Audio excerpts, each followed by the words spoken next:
नमस्कार।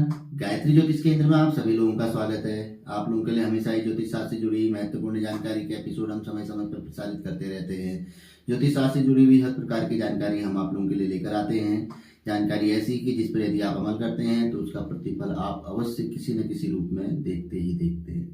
आज भी हम आप लोगों के लिए एक महत्वपूर्ण जानकारी लेकर आए हैं। जानकारी अचंभित करने वाली है। जानकारी है पार्ट टाइम, ऐसी जानकारी जो जीवन में कभी न कभी किसी न किसी रूप में अमल में लाई जा सकती है, और अमल में यदि लाई जाए तो हमारे जीवन में यह हमें बहुत बड़ा फल भी दे सकती है। आज हम आप लोगों को बताएंगे 4 ऐसे भावों के बारे में जिनके रत्न यदि कभी कभार ही हम धारण कर सकते हैं, और यदि धारण करें तो स्थायी रत्न जिन्हें हम धारण करने की राय हमें हर कोई ज्योतिषी देता है और हम धारण करते हैं, उनके फल से कई 100 गुना फल ज्यादा इन 4 भावों के रत्न धारण करने से हम प्राप्त कर सकते हैं। जब कभी गोचरवश यह मजबूत स्थिति में आ जाए इन 4 भावों के स्वामी, इन 4 भावों में किसी के भी, कोई भी हो सकता है, वो उसका रत्न हम धारण करें तो इनकी महादशा आ जाए, अंतरदशा आ जाए या मजबूत स्थिति में आ जाए, और हम इनका रत्न धारण कर लें या इनसे संबंधित कोई विशेष बड़ा उपाय कर लें तो हमें बहुत बड़ा फल जो कि स्थायी, जिसे कि विशेष तौर पर लग्नेश, पंचमेश, भाग्येश, राशि का स्वामी हम कहते हैं, इनके रत्न आदि धारण करते हैं, इनसे संबंधित उपाय, बड़े उपाय करते हैं, मंत्र जाप आदि करते हैं, जिससे हम बड़ा फल प्राप्त करने की उम्मीद रखते हैं और करते भी हैं।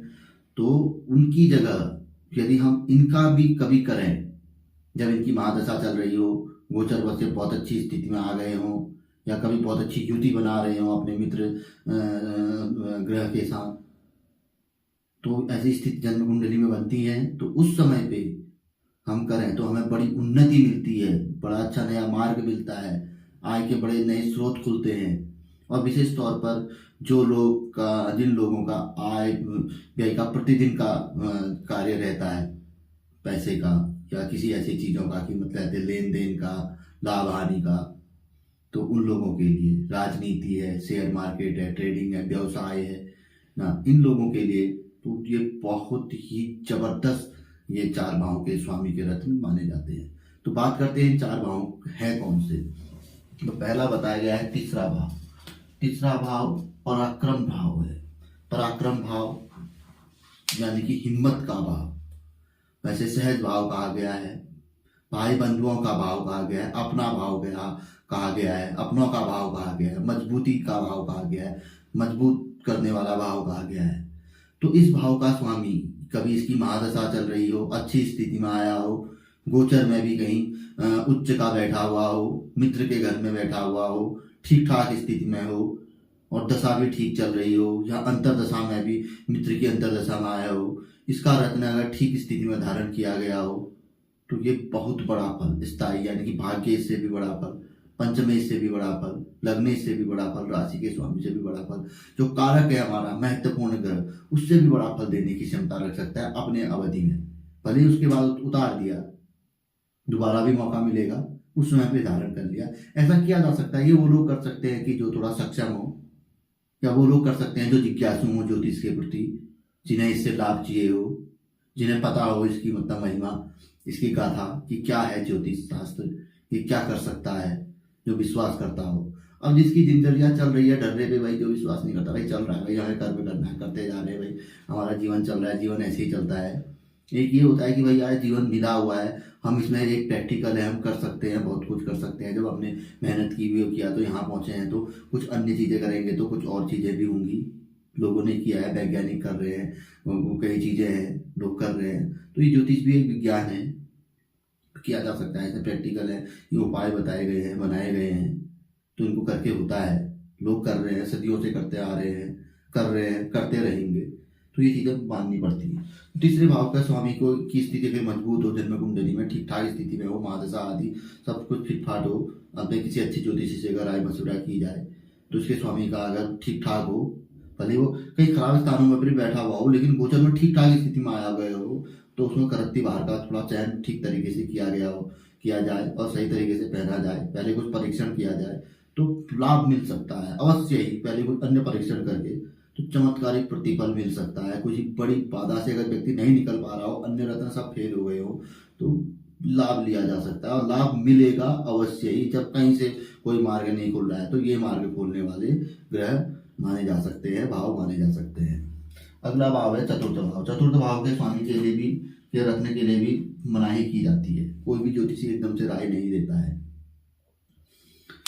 तो इस क्योंकि सुख भाव है, यहाँ से हम नाना प्रकार के सुख अपने जीवन में जो भोगते हैं, जो हमारे दिल में इच्छा उठती है, यार काश हम सामने वाले को देखते हैं, अपने समकक्ष वाले लोगों को देखते हैं कि यार फलाने के पास ये गाड़ी है, फलाने के पास फलानी जगह पे मकान है, फलाने के पास वो है, फलाने के पास ये है, फलाने के पास अच्छी नौकरी है, यार फलाने के पास उतना पैसा है, हमारे पास भी होता, हम भी वहां जाते। तो ये सब सुख चतुर्थ भाव से ही हमें प्राप्त होता है। तो कभी कभी क्या होता है कि चतुर्देश के रत्न को तो हम धारण नहीं कर सकते। हाँ, कहीं चतुर्देश की स्थिति लग्नेश, पंचमेश या यहाँ भाग्य राशि के स्वामी आदि से मिल गई तो वो तो अलग बात है।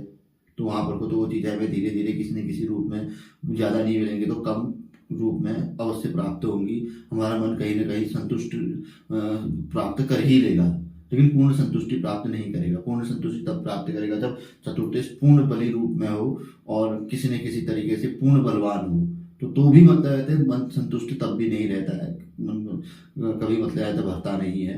तो कहीं ना कहीं चलता रहेगा, लेकिन फिर भी क्या कहते हैं, अगर चतुर्देश अगर कमजोर हो तो पूर्ण तरीके से मन नहीं भरता है। तो चतुर्देश के लिए जब कभी ऐसी स्थिति हो कि हमारी मतलब आकांक्षाएं पूर्ण नहीं हो रही हो, चतुर्देश कमजोर हो, स्थिति ऐसी हो कि मतलब क्या कहते हैं, हमें चीजें नहीं मिल पा रही हो, हमारे समकक्ष लोगों को सब कुछ प्राप्त हो रहा हो और चीजें हम भी मतलब क्या कहते हैं प्राप्त करने की स्थिति में पहुंच रहे हो और नहीं मिल पा रही हो, सब कुछ हमारे हाथ से निकलते जा रहा हो, कुछ इस ऐसी स्थितियां जब बन रही हो, तो तब गोचर में ये देखा जाता है कि चतुर्देश की जब महादशा आ रही हो या चतुर्देश अच्छी स्थिति में हो और अच्छी स्थिति में आया हो, उच्च का बैठा हो, लाभ स्थान पर हो, भाग्य स्थान पर हो, दसवें स्थान पर हो या कुछ ऐसी स्थिति बनी हुई हो, तो उस समय पे उसका रत्न नहीं धारण किया जा सकता है। तो उससे संबंधित कोई उपाय, उपरत्न ही सही है, कुछ नहीं से कुछ तो सही जो हम कर सकते हैं, या उससे संबंधित धातु कुछ इस तरीके किया जाए तो लाभ अवश्य ही प्राप्त होएगा, इसमें किसी प्रकार का कोई शक नहीं। या उससे संबंधित उपवास कुछ न कुछ जरूर करना चाहिए। चतुर्दश यानी सुख का स्वामी है, सुख बढ़ाएगा, कम नहीं करेगा। अगर उससे संबंधित आप उपाय करेंगे तो कुछ न कुछ उससे मिलेगा ही। आप किसी व्यक्ति को कहते हैं कुछ न कुछ उससे संबंधित उसको वो करेंगे, कष्ट नहीं देंगे, उसको कुछ सुख देंगे तो वो आपको कष्ट कभी नहीं देगा। अगर आप उसको कष्ट देंगे तो कहीं ना कहीं कष्ट ही देगा। अगर आप उसको कुछ अच्छाई देंगे तो कुछ न कुछ अच्छा आपको देगा, बुरा तो आपको देगा नहीं, ये तो जरूर है, ये स्वाभाविक है। तो इस तरीके से ये दो भाव हो गया। अब अगला भाव है दसम भाव। दसम भाव का रत्न भी हम एकदम से कोई भी ज्योतिषी राय नहीं देता है पहनने के लिए। दसम भाव राजजित भाव है, मान सम्मान यश पद प्रतिष्ठा भाव। यदि यहाँ पर कोई गिरावट आ रही है व्यक्ति की, ये चीजें बढ़ नहीं पा रही है, जिस चीज के लिए प्रयास रहता है, अथक प्रयास कर रहा है, सब कुछ कर रहा है, कुछ नहीं हो पा रहा है, और यहाँ पर गिरावट आ रही है, नीचे को व्यक्ति जा रहा है, तो इस समय पे लगभग उसने बहुत लंबे समय से प्रयास किया लेकिन वो चीजें बढ़ नहीं पाई। उसने भाग्येश का रत्न पहना, तमाम प्रयास किए, पूजा कराई, पाठ कराई, पंचमेश का पहना, लग्नेश का पहना, राशि का स्वामी पहना, एक से बढ़कर एक रत्न पहना, कुछ नहीं पहना। लेकिन किस्मत बस गोचर बस ऐसा हुआ कि दसमेश की दशा आ गई। दसमेश अच्छी स्थिति में बैठा है और सब कुछ ठीक ठाक हो रहा है और अच्छी स्थिति बनी हुई है। और दसमेश मतलब रहते हैं तो दसमेश का रत्न एकदम से अगर पहना जाए, सही कर रत्ती बाहर में स्थिति देखी जाए, क्या है स्थिति, चंद्रमा कहाँ बैठा है और ग्रह की स्थिति क्या है, उस हिसाब से अगर दसमेश का रत्न पहना जाए तो एकदम से मान सम्मान या प्रतिष्ठा में एकदम से ऐसी उछाल आएगी कि जो चाहे सब में पानी फिर जाएगा, पुराना पूरा पानी फिर के व्यक्ति को एकदम से ऐसा उछाल मिलेगा कि व्यक्ति को खुद विश्वास नहीं होगा।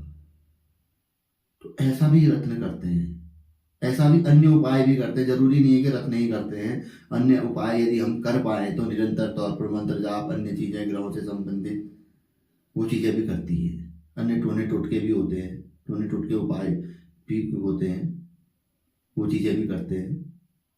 अब जो व्यक्ति करे उनको ऐसा है कि नियमित तौर पे करना पड़ता है। रत्न ऐसा है कि एक बार पहना हमने सिद्ध करके पहना और ठीक है, थोड़ा बहुत उसका मंत्र जाप सुबह कर लिया, थोड़ा ध्यान कर लिया उस ग्रह का, और थोड़ा पूजा पाठ तो हम नियमित तौर पर कोई भी व्यक्ति को प्रकार भगवान का नाम तो लेता ही लेता है। नहाते धोने के बाद थोड़ा बहुत मंदिर हर व्यक्ति के घर में होता ही होता है, थोड़ा वहाँ पर हाथ जोड़ता है, सभी पूजा होता है, तो थोड़ा बहुत वो चीज़ें होती है। तो ये अगला भाव है एकादश भाव।